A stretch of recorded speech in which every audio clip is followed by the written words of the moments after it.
천국보다 아름다우니 4화가 방송되었는데요. 해숙이 지옥으로 가면서 충격적인 엔딩으로 끝이 났죠. 해숙은 소미의 등장으로 인해 심기가 몹시 불편했는데요. 자신만 바라볼 줄 알았던 낙준이 소미를 데리고 오자 심한 혼란과 함께 큰 충격을 받았죠. 사실 해숙은 말은 하지 않았지만 낙준에게 심한 배신감을 느끼고 있었는데요. 해숙에게는 이전 모습도 예뻤지만 80대인 현재가 가장 아름답다고 말했죠. 물론 낙준의 이 말은 진심이었을 것으로 보입니다. 해숙은 천국에 오는 내내 낙준만을 생각했는데요. 누구와 살거냐는 센터 직원 말에 단칼에 낙준이라고 했죠. 게다가 몇 살로 살고 싶냐는 직원들의 말에도 살짝 흔들리기는 했는데요.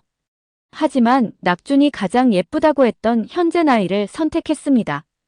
해숙은 당연히 낙준도 자신 나이를 선택했을 거라 믿어 의심치 않았죠. 80세인 현재 나이를 선택하는 해숙을 본 직원은 의아했는데요. 한 번 정하면 바꿀 수 없으니 신중하게 잘 선택하라는 말을 했죠. 그럼에도 해숙에게는 오로지 낙준만 있었던 것입니다. 그런데 설레임 도잠시 낙준을 만나는 순간 자신이 순진했음을 깨달았죠. 낙준은 80세가 아닌 30대가 되어 있었던 것입니다.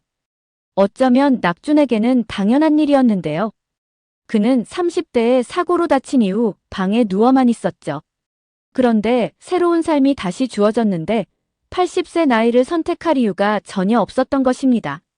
낙준은 자신이 건강하게 뛰는 모습을 보여주며 너무나 행복해했는데요. 그런데 해숙은 그 모습을 보다 자신 외모를 보니 심술이 나기 시작하죠. 이건 부부가 아니라 엄마와 아들이었던 것입니다. 한 번의 판단 오류가 두고두고 해숙 마음을 불편하게 하죠. 이런 상황에서 갑자기 예쁘고 어린 소미가 해숙 집에 등장한 것입니다. 모든 기억은 사라졌는데 유일하게 낙준이라는 이름만 기억을 하는 것인데요. 낙준은 소미를 모르는 사람이라고 항변하지만 해숙의 의심은 이미 깊어진 상태이죠. 그런데 알고 보니 천국과 지옥으로 가는 지하철에서 낙준이 소미를 구해준 것입니다. 낙준은 평소 해숙 외에 다른 여자에게는 관심이 없는데요. 그런데 이상하게 그날 지하철에서 본 소미에게는 자신도 모르게 시선이 갔던 것입니다. 그리고 소미에게서 눈을 뗄 수가 없었죠. 남들이 지옥으로 떨어질 때 소미도 지옥으로 떨어질 위기에 처했는데요. 이때 낙준은 자신도 모르게 소미를 끌어안아 지옥행에서 구해준 것입니다. 이후 기억도 사라지고 오갈 데 없는 소미가 낙준 집에 오게 된 것이죠. 그럼에도 해숙의 의심은 사라지지 않고 하루빨리 집에서 내보내라고 합니다. 이곳 천국에서는 타인에게 그 어떤 위협적인 욕이나 폭행이 용납이 되지 않는데요. 만약 이로 인해 포도알을 6개 받게 되면 지옥으로 가게 되죠. 그런데 아침에 일어나 마당에 나간 해숙은 깜짝 놀랐는데요. 그곳에 포도알 4개가 떨어져 있었던 것입니다.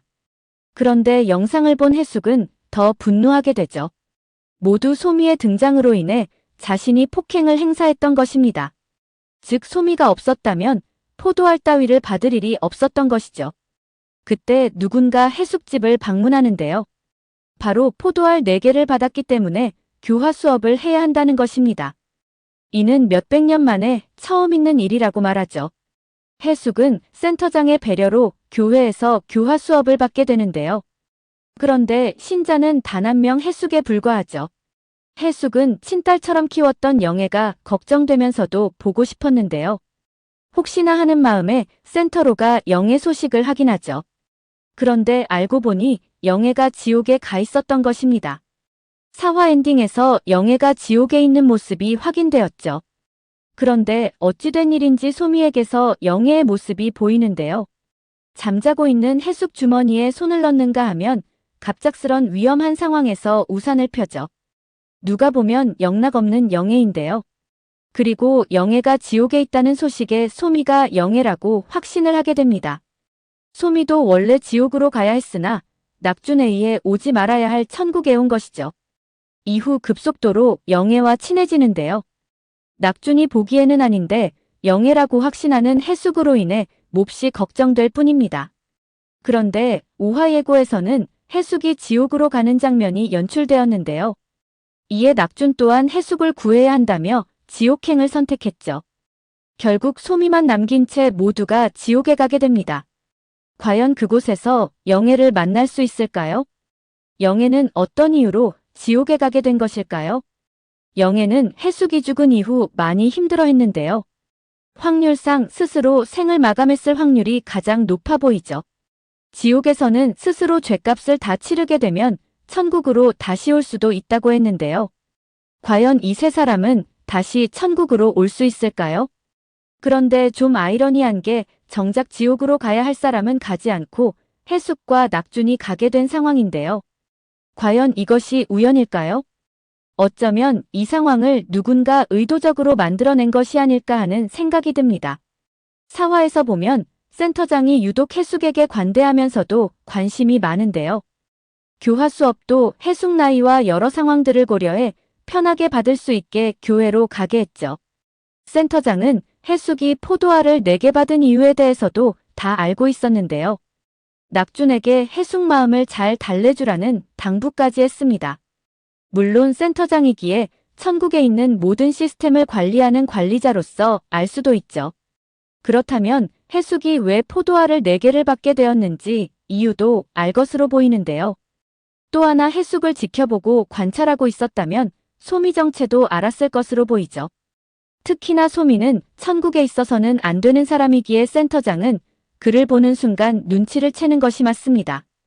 또 다른 장면에서는 낙준에 실망한 해숙이 집을 나오는데요. 엄마와 살겠다며 센터로 향합니다. 상대방 동의 없이 주소를 알려주는 건 규칙에 위배되는데요. 그러나 센터장은 해숙에게만 예외를 적용해 주소를 알려주죠. 해숙은 과거 행버스를 타고 엄마 한경자를 찾아가는데요. 그런데 하필 밤길이라 가는 것도 쉽지 않습니다. 게다가 어릴 때 엄마를 보고 못 본 지 가오래 되어서 무척 걱정되기 시작하는데요. 자신을 알아보지 못하면 어쩌나 하는 걱정이죠. 그런데 센터장이 해숙의 이 모든 상황을 다 지켜보고 있었는데요. 갑자기 대낮같이 밝게 만들어줘 해숙이 엄마를 찾아가는데 도움을 줍니다. 해숙은 누군가 자신 얘기를 듣는 것 같다며 혼잣말을 하죠. 한 가지 의문은 이것입니다. 사화에서 지옥에서 이탈자가 생기자 바로 지옥사자들이 그를 찾아왔는데요. 바로 확인이 되지 않자 공개 수사로 전환하죠. 그리고 오랜 시간이 지나지 않아 교회에 있는 그를 잡게 됩니다. 그는 자신이 암에 걸리자 치매인 부인이 혼자 남을 걸 우려해 함께 생을 마감하는 선택을 한 것인데요. 그가 원하는 건 단 하나였습니다. 부인이 이곳 천국에 있는 걸 확인하고 싶었던 것이죠. 센터장은 박철진에게 이렇게 말하는데요. 누구도 타인의 생명을 앗아갈 자격이 없다고 말이죠.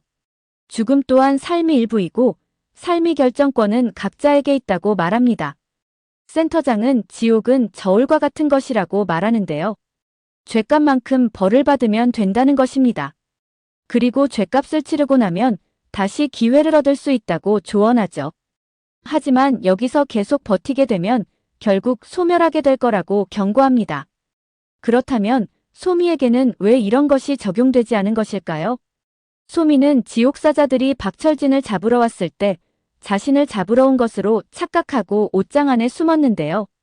어쩌면 소미는 센터장이 만들어낸 인물이 아닐까 하는 생각이 듭니다. 즉 실존하지 않는 인물이죠. 박철진을 보면 지옥에 있다고 해서 모든 기억을 없애지는 않는데요.